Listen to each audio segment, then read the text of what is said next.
ensured by the creation of the Constitution in 1787. Without that Constitution, they would not have survived as a nation. Now, next door, we talked a little bit about what led up to all this. I mean, you could spend a lifetime, and people do, studying those issues. But in a nutshell, they broke away. They started rebelling against certain things that England was doing. They shots were fired in April of 75. The King of England had declared us in a state of rebellion, no longer subject to his rule, his protection. And he wanted this rebellion crushed. So you might think that the people in this room are all for independence and let's, declare independence and get away from England, but that wasn't the case.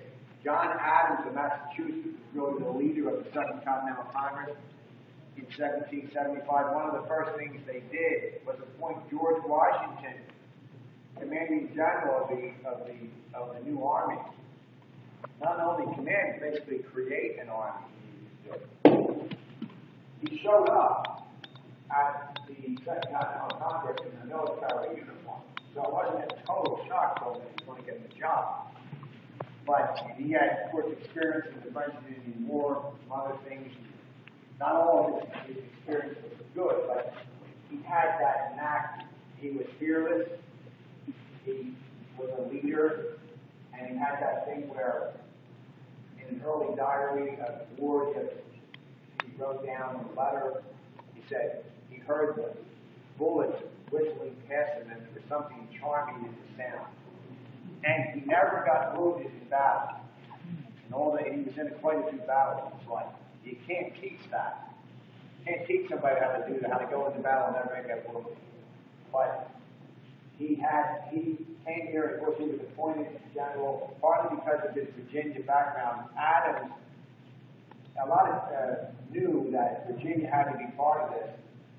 Massachusetts was where a lot of this had started, was where the fighting had started. And some people looked at this as a Massachusetts problem, not a United States problem. But so Virginia, being the largest of the colonies, needed to be along. And Pennsylvania was one of the largest three too. I think it was Virginia, Pennsylvania, and then Massachusetts in terms of size. But in any case, those three were by far the biggest at that time. So they all had those three had to be on board. And so they debated back and forth, and more minds were being swayed because the country was at war. It's hard to stay neutral in time of war. You need to pick sides eventually. Then in January of 1776, a man named Thomas Paine published a pamphlet called Common Sense. In that pamphlet, he laid out the case for independence. Not just for independence, but also against monarchy itself. He laid out the case why monarchy was a bad thing. Why should we give our loyalty to a king whose only qualification for office was that his father had been king before him? Why should a small island rule a continent? He also talked about, because of our great natural resources and everything, and all the trees and everything out here, it was going to be easy to build ships, and this thing was going to be a cakewalk. I'm not sure how many people believe that second part. But the point is, it changed minds. Enough minds were changed that instead of being everybody on different pages, enough people were convinced that there was now a critical mass of people for independence. Let's break away from England. Maybe people can govern themselves. Not the first time the idea had ever been tried, but at that period, on a scale, on a place, on an area this size, the people actually govern themselves without a ruling class. We're going to see it. So by January of 1776, the Virginia delegation thought they were ready. A man named Richard Henry Lee stood approximately here. This is an educated guess where they were. He said, these united colonies are, and the right ought to be, free and independent states. Now, they wanted that to be put to a vote, but Adams and others knew that they weren't ready for a unanimous vote yet, and they wanted it to be unanimous. They wanted everybody to be on the same page. So they appointed a committee to not only write down why they were doing this, but also to buy a little time. And on that committee was, of course, Jefferson, Benjamin Franklin, John Adams, Roger Sherman, and Livingston. Now, Jefferson wrote the majority of the text, and then he presented it to Adams and Franklin, who made some small changes to it that Jefferson readily accepted. Then he had to give it to the whole second Continental Congress, who made 80 more changes to it, none of which Jefferson liked, but he had no choice but to accept it. And the Declaration of Independence was basically approved on the 2nd of July, the idea of independence.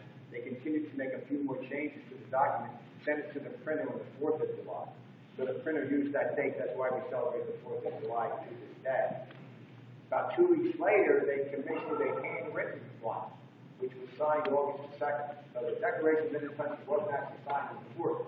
The date that they thought was going to be celebrated was July 2nd, because that's the date that they really voted finally for independence.